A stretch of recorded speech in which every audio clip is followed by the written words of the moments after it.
আজকে আমরা যে বিষয় আলোচনা করব তা হলো ঈশ্বর যিনি ক্লান্ত তাকে শক্তি দেন। ঈশ্বর যিনি হতাশা ব্যক্তি তাকে তিনি শক্তি দেন।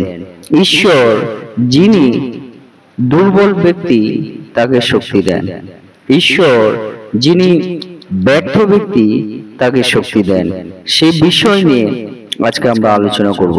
তাই এই মুহূর্তে যতজন ঈশ্বরের সন্তানেরা আপনারা যুক্ত হয়েছেন, শুরু থেকে শেষ অবধি ঈশ্বরের বাক্য শোনার জন্য অনুরোধ থাকলো। আসুন আমরা এই সময় ঈশ্বরের বাক্য শুনি। যিশায় তার 40 অধ্যায় 29 পদ। তিনি ক্লান্ত ব্যক্তিকে শক্তি দেন ও শক্তিহীন লোকের বল বৃদ্ধি করেন। ঈশ্বর তার বাক্যে আমাদের প্রত্যেককে আশীর্বাদ যুক্ত করুন, আমেন।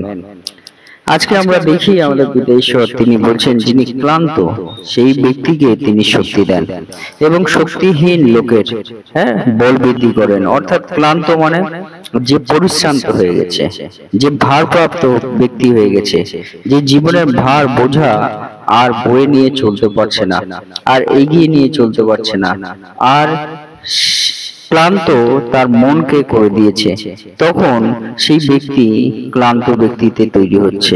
আর সেই ক্লান্ত ব্যক্তি তার জীবনে সে ক্ষমতা আর পেতে পারছে না।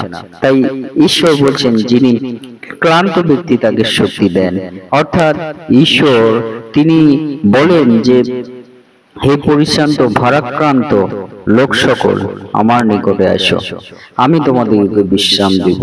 অর্থাৎ আমরা দেখি যে আমাদের প্রভু তিনি বলছেন যারা ভারাক্রান্ত এবং ক্লান্ত ব্যক্তি তাদেরকে পিতা ঈশ্বর তিনি তার নিকটে ডাকছেন, তার কাছে যাচ্ছেন, যেন তার কাছে আমরা যাই এবং বলছে তিনি বিশ্রাম দেবেন, অর্থাৎ শান্তি। অর্থাৎ সেই ক্লান্ত ব্যক্তি তার যখন শান্তির প্রয়োজন থাকে, যখন সে শান্তি তার জীবনে পায়, তখন সে আবার নতুন করে শক্তি পেতে পারে। আবার যখন সে বিশ্রাম পায়, আবার নতুন করে শক্তি পেতে পারে এবং নতুন উদ্যমে সে চলতে পারে। তাই ঈশ্বর তিনি বলছেন যে ক্লান্ত ব্যক্তিকে তিনি শক্তি দেন এবং শক্তিহীন লোকের বল বৃদ্ধি করেন। যে শক্তিহীন, যার শক্তি নেই, ক্ষমতা নেই, দুর্বল, বিদেশে তাকে বল বৃদ্ধি করেন।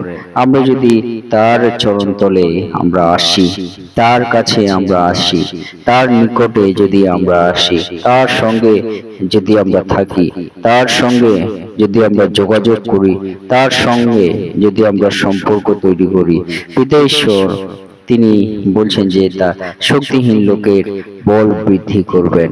হালেলুয়া। এবং আমরা এই বাক্য থেকে যে বিষয় বুঝতে পারি যে পিতা ঈশ্বর তিনি বলছেন যে তিনি ক্লান্ত ব্যক্তিকে শক্তি দেবেন এবং শক্তিহীন লোকের বল বৃদ্ধি করবেন। অর্থাৎ এই বাক্যের মধ্য দিয়ে পিতা ঈশ্বর যে বিষয় বলতে চান যে ঈশ্বর তিনি আমাদের প্রতি যত্নশীল। ঈশ্বর যিনি ক্লান্ত ব্যক্তি, যিনি শক্তিহীন ব্যক্তি, তার বল বৃদ্ধি করবেন, তাকে শক্তি দেবেন। তেমন ঈশ্বর তিনি আমাদের প্রতি যত্নশীল, আমাদেরকে তিনি যত্ন করতে চান, আমাদেরকে তিনি দয়া করতে চান, আমাদের জীবনে তিনি মঙ্গল করতে চান। তাই পিতা ঈশ্বর তিনি আমাদের প্রতি যত্নশীল। যতজন সন্তানেরা আছেন আপনারা শুনছেন, ঈশ্বর তিনি আপনার প্রতি যত্নশীল। আপনার যে প্রয়োজন আছে সেই প্রয়োজনে ঈশ্বর আপনার যুগিয়ে দেবেন, আপনার যত্নশীল হবেন। আপনি ক্লান্ত হয়ে গেলে, আপনি শক্তিহীন হয়ে গেলে ঈশ্বর বল বৃদ্ধি করবেন, আপনাকে শক্তি দান করবেন। এবং 2 নম্বর বিষয় পিতা ঈশ্বর তিনি বলতে চান তা হলো আমাদের আত্মিক শক্তি তিনি দিতে চান, আত্মিক ক্ষমতা তিনি আমাদেরকে দিতে চান। কারণ আমরা যখন ক্লান্ত হই, আমরা যখন শক্তিহীন হই, তখন আমরা আত্মিক দিক থেকে দুর্বল হয়ে পড়ি, ভেঙে পড়ি, আমাদের আত্মিক দিকটা নষ্ট হয়ে যায়। তাই পিতা ঈশ্বর বলছে যাদের আত্মিক দিক ক্লান্ত আছে, শক্তিহীন হয়ে গেছে, সেই ক্লান্ত এবং শক্তিহীন ব্যক্তির আত্মিক জীবনটা শক্তি পিতা ঈশ্বর তিনি দিতে চান। হালেলুয়া। অর্থাৎ পিতা ঈশ্বর কতটা আমাদের প্রতি যত্নশীল, কতটা আমাদের প্রতি তিনি দয়াশীল, কতটা করুণাশীল, আমরা পিতা ঈশ্বর থেকে আমরা বুঝতে পারি যে তিনি আমাদের আত্মিক শক্তি, আমাদের প্রত্যেক বিশ্বাসী জীবনে আত্মিক শক্তি তিনি দিতে চান।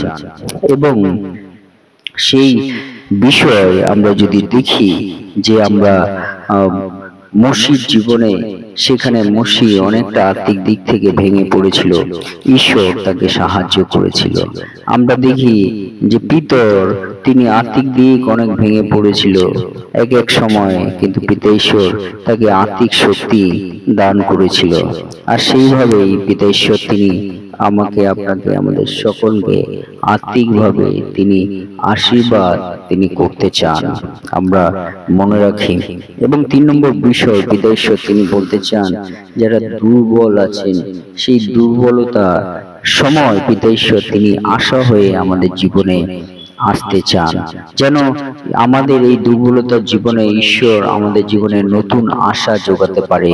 অর্থাৎ যারা আমরা ক্লান্ত ব্যক্তি, যারা আমরা শক্তিহীন ব্যক্তি, আমাদের সেই জীবনে আশা নষ্ট হয়, আমাদের জীবনে আশা বলে কোনো ইচ্ছা আমাদের জীবনে থাকে না। কিন্তু পিতা ঈশ্বর তিনি বলছেন যারা ক্লান্ত ব্যক্তি, যারা শক্তিহীন ব্যক্তি, তাদের জীবনে পিতা ঈশ্বর এক নতুন আশা দিতে চান।